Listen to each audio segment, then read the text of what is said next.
So this is ABO Desire episode 10 preview along with spoilers from the novel. So when Sun Walang and Huayang had gone to the hospital to send the medicine, Sang Shaya had initially sent Chen Piming in order to receive the medicine, but Chen Piming called and said that Huayang was also present at the hospital. So Sang Shaya rushed to the hospital with a dozen of bodyguards with him. And at the basement of the hospital, Sang Shayo confronted Sun Walang to return Huayang back to him, but Sun Walang further mocked and provoked him by saying, "Return him what? And was Huayang ever his?" And Sang Shayo ordered his bodyguards to fetch the person back, but nobody moved because they all knew how important Huayang was to Sang Shayo. And when Sun Walang asked Huayang if he wanted to return back with Sang Shayo, Huayang said no.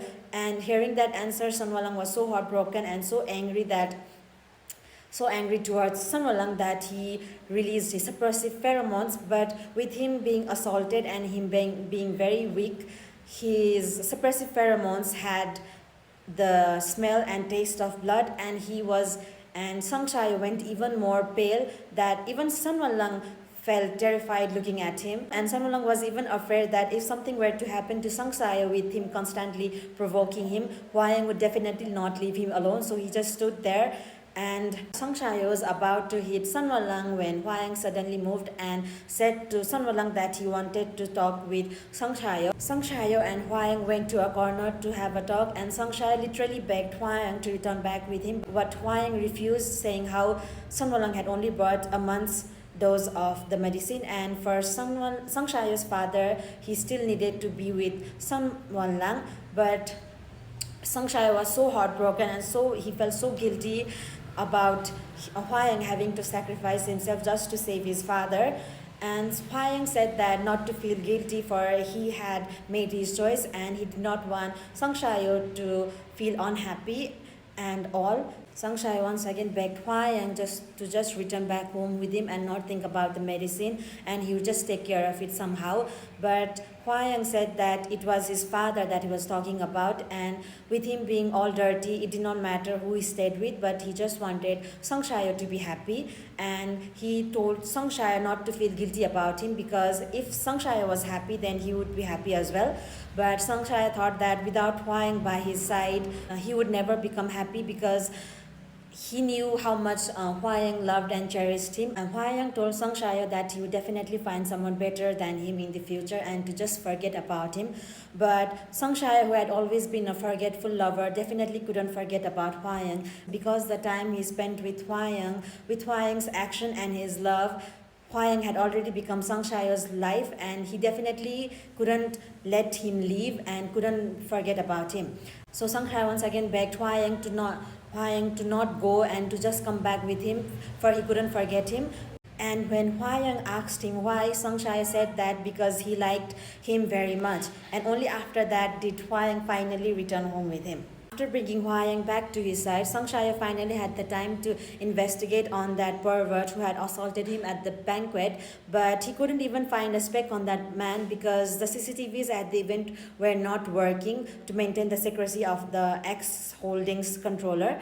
He just felt that he suffered a very big loss, and he just went to the hospital in order to prevent any disease. Yeah. And as for Sun Walang, he felt that he had been very unlucky these past few days. Not only he had to witness a love story being unfolded at the basement of the hospital, but he even had to play a villain in order to separate that lovebirds, and even failing to do that.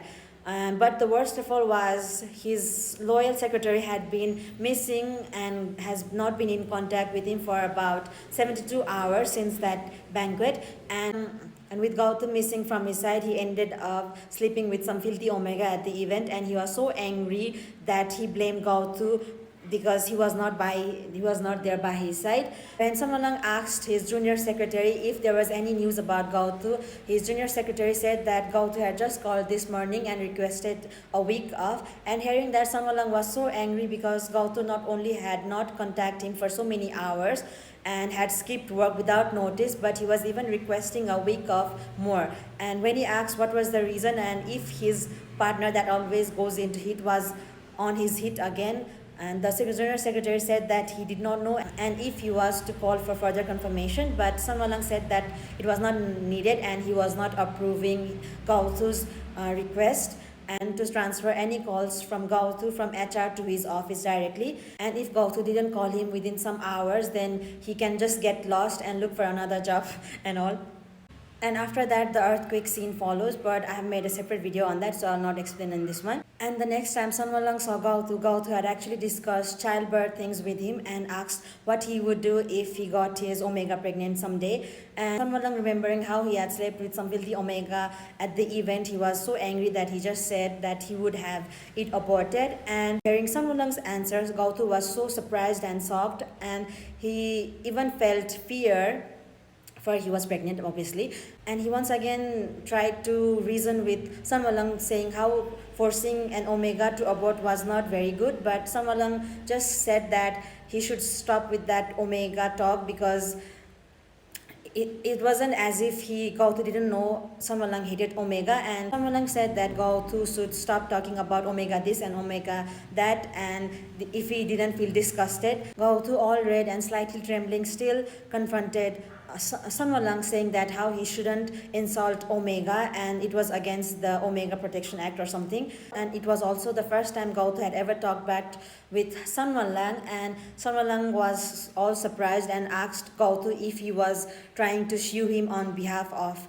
an Omega. But Gauthu did not sue him, but instead he handed his resignation the other day, and Sanwalang was all shocked and surprised that Gauthu would dare resign and leave Sanwalang for all for the sake of a filthy Omega who was pregnant with Gauthu's seed. So yeah.